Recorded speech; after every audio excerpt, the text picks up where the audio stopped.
شروع اللہ کا نام لے کر جو بڑا مہربان نہایت رحم والا ہے۔ اے پیغمبر صلی اللہ علیہ وآلہ وسلم، جو عورت تم سے اپنے شوہر کے بارے میں بحث و جدال کرتی اور اللہ سے شکایت رنج و ملال کرتی تھی، اللہ نے اس کی التجا سن لی اور اللہ تم دونوں کی گفتگو سن رہا تھا۔ کچھ شک نہیں کہ اللہ سنتا ہے، دیکھتا ہے۔ جو لوگ تم میں سے اپنی عورتوں کو ماں کہہ دیتے ہیں وہ ان کی مائیں نہیں ہو جاتی، ان کی مائیں تو وہی ہیں جن کے بطن سے وہ پیدا ہوئے۔ بے شک وہ نامعقول اور جھوٹی بات کہتی ہیں، اور اللہ بڑا معاف کرنے والا ہے، بخشنے والا ہے۔ اور جو لوگ اپنی بیویوں کو ماں کہہ بیٹھیں پھر اپنے قول سے رجوع کر لیں تو ان کو قربت سے پہلے ایک غلام آزاد کرنا ضرور ہے۔ مومنو، اس حکم سے تم کو نصیحت کی جاتی ہے اور جو کچھ تم کرتے ہو اللہ اس سے خبردار ہے۔ اب جس کو غلام نہ ملے وہ قربت سے پہلے لگاتار 2 مہینے کے روزے رکھے، پھر جس کو اس کا بھی مقدور نہ ہو اسے 60 محتاجوں کو کھانا کھلانا چاہیے۔ یہ حکم اس لیے ہے کہ تم اللہ اور اس کے رسول کے فرما بردار ہو جاؤ، اور یہ اللہ کی حدیں ہیں، اور نہ ماننے والوں کے لیے درد دینے والا عذاب ہے۔ جو لوگ اللہ اور اس کے رسول کی مخالفت کرتے ہیں وہ اسی طرح ذلیل کیے جائیں گے جس طرح ان سے پہلے لوگ ذلیل کیے گئے تھے، اور ہم نے صاف صاف آیتیں نازل کر دی ہیں، اور جو نہیں مانتے ان کو ذلت کا عذاب ہوگا۔ جس دن اللہ ان سب کو جلا اٹھائے گا تو جو کام وہ کرتے رہے ان کو جتائے گا۔ اللہ نے وہ سب کام لکھوا رکھے ہیں اور یہ ان کو بھول گئے ہیں، اور اللہ ہر چیز سے واقف ہے۔ کیا تم کو معلوم نہیں کہ جو کچھ آسمانوں میں ہے اور جو کچھ زمین میں ہے اللہ کو سب معلوم ہے؟ کسی جگہ 3 شخصوں کی سرگوشی ہوتی ہے تو اللہ ان میں چوتھا ہوتا ہے، اور جہاں 5 آدمیوں کی سرگوشی ہو تو وہ ان میں چھٹا ہوتا ہے، اور نہ اس سے کم یا زیادہ مگر وہ ان کے ساتھ ہوتا ہے، خواہ وہ کہیں ہوں۔ پھر جو کام یہ کرتے رہے ہیں قیامت کے دن اللہ سب ان کو بتائے گا۔ بے شک اللہ ہر چیز سے واقف ہے۔ اے پیغمبر صلی اللہ علیہ وآلہ وسلم، کیا تم نے ان لوگوں کو نہیں دیکھا جن کو سرگوشیاں کرنے سے منع کیا گیا تھا، پھر جس کام سے منع کیا گیا تھا وہی پھر کرنے لگے؟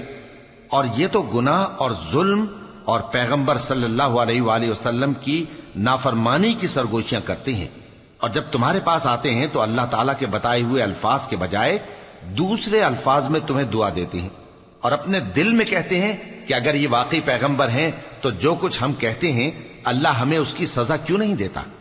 اے پیغمبر صلی اللہ علیہ وآلہ وسلم، ان کو دوزخ ہی کی سزا کافی ہے، یہ اسی میں داخل ہوں گے اور وہ بری جگہ ہے۔ مومنو، جب تم آپس میں سرگوشیاں کرنے لگو تو گناہ اور زیادتی اور پیغمبر کی نافرمانی کی باتیں نہ کرنا، بلکہ نیکوکاری اور پرہیزگاری کی باتیں کرنا، اور اللہ سے جس کے سامنے جمع کیے جاؤ گے ڈرتے رہنا۔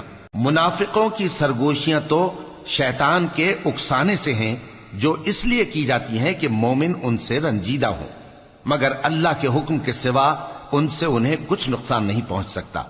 تو مومنوں کو چاہیے کہ اللہ ہی پر بھروسہ رکھیں۔ مومنوں، جب تم سے کہا جائے کہ مجلس میں کھل کر بیٹھو تو کھل کر بیٹھا کرو، اللہ تم کو کشادگی بخشے گا، اور جب کہا جائے کہ اٹھ کھڑے ہو تو اٹھ کھڑے ہوا کرو۔ جو لوگ تم میں سے ایمان لائے ہیں اور جن کو علم عطا کیا گیا ہے اللہ ان کے درجے بلند کرے گا، اور اللہ تمہارے سب کاموں سے واقف ہے۔ مومنو، جب تم پیغمبر کے کان میں کوئی بات کہو تو بات کہنے سے پہلے مساکین کو کچھ خیرات کر دیا کرو، یہ تمہارے لیے بہت بہتر اور پاکیزگی کی بات ہے، اور اگر خیرات تم کو میسر نہ آئے تو اللہ بخشنے والا مہربان ہے۔ کیا تم اس سے کہ پیغمبر کے کان میں کوئی بات کہنے سے پہلے خیرات کرو ڈر گئے؟ پھر جب تم نے ایسا نہ کیا اور اللہ نے تمہیں معاف کر دیا تو نماز قائم کرتے رہو اور زکوٰۃ دیتے رہو، اور اللہ اور اس کے رسول صلی اللہ علیہ وآلہ وسلم کی فرما برداری کرتے رہو، اور جو کچھ تم کرتے ہو اللہ اس سے خبردار ہے۔ بھلا تم نے ان لوگوں کو نہیں دیکھا جو ایسے لوگوں سے دوستی کرتے ہیں جن پر اللہ کا غضب ہوا؟ وہ نہ تم میں ہیں نہ ان میں، اور جان بوجھ کر جھوٹی باتوں پر قسمیں کھاتے ہیں۔ اللہ نے ان کے لیے سخت عذاب تیار کر رکھا ہے۔ یہ جو کچھ کرتے ہیں یقیناً برا ہے۔ انہوں نے اپنی قسموں کو ڈھال بنا لیا ہے اور لوگوں کو اللہ کے رستے سے روک دیا ہے، سو ان کے لیے ذلت کا عذاب ہے۔ اللہ کے عذاب کے سامنے نہ تو ان کا مال ہی کچھ کام آئے گا اور نہ اولاد ہی کچھ فائدہ دے گی۔ یہ لوگ اہل دوزخ ہیں، اس میں ہمیشہ جلتے رہیں گے۔ جس دن اللہ ان سب کو جلا اٹھائے گا تو جس طرح تمہارے سامنے قسمیں کھاتے ہیں اسی طرح اس کے سامنے بھی قسمیں کھائیں گے اور خیال کریں گے کہ ایسا کرنے سے کام چل جائے گا۔ سنو، یہی تو ہیں جھوٹے۔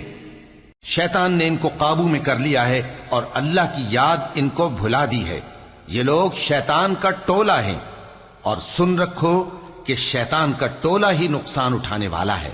جو لوگ اللہ اور اس کے رسول صلی اللہ علیہ وآلہ وسلم کی مخالفت کرتے ہیں وہ نہایت ذلیل ہوں گے۔ اللہ نے یہ بات لکھ دی ہے کہ میں اور میرے پیغمبر ضرور غالب رہیں گے۔ بے شک اللہ زور آور ہے، صاحب اقتدار ہے۔ جو لوگ اللہ پر اور روز قیامت پر ایمان رکھتے ہیں تم ان کو اللہ اور اس کے رسول صلی اللہ علیہ وآلہ وسلم کے دشمنوں سے دوستی کرتے ہوئے نہ دیکھو گے، خواہ وہ ان کے باپ یا بیٹے یا بھائی یا خاندان ہی کے لوگ ہوں۔ یہ وہ لوگ ہیں جن کے دلوں میں اللہ نے ایمان کو نقش کر دیا ہے اور اپنے فیض سے ان کی مدد کی ہے، اور وہ ان کو بہشتوں میں جن کے نیچے نہریں بہ رہی ہیں داخل کرے گا، جن میں وہ ہمیشہ رہیں گے۔ اللہ ان سے خوش اور وہ اللہ سے خوش۔ یہی لوگ اللہ کی جماعت والے ہیں۔ سن رکھو کہ اللہ کی جماعت والے